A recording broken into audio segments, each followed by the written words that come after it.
ভূপ্রকৃতি অনুসারে বাংলাদেশকে কত ভাগে বিভক্ত করা হয়েছে? 3 ভাগে।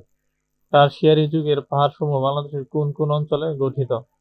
দক্ষিণ পূর্ব, উত্তর ও উত্তর পূর্বাঞ্চল নিয়ে গঠিত। বাংলাদেশের পাহাড় শ্রেণীর ভূমিরূপ কোন ভূতাত্ত্বিক যুগের? টারশিয়ারি যুগের। পার্বত্য চট্টগ্রামের পাহাড় শ্রেণীর উৎপত্তি হয়েছে কোন যুগে? টারশিয়ারি যুগে। বাংলাদেশের কোন ভূমিরূপ সবচেয়ে প্রাচীন? পাহাড়ী ভূমিরূপ।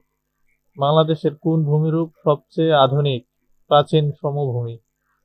বরেন্দ্র অঞ্চল কোন ভূতাত্ত্বিক যুগে গঠিত? প্লাইস্টোসিন কালো। বাংলাদেশের কোন অঞ্চল নিয়ে বরেন্দ্র অঞ্চল গঠিত? বাংলাদেশের উত্তর পশ্চিমাঞ্চল নিয়ে গঠিত। বাংলাদেশের বর্তমানে কোন জেলা বরেন্দ্র অঞ্চল পড়ে? বৃহত্তর রাজশাহী অঞ্চল। বরেন্দ্র অঞ্চলের আয়তন কত?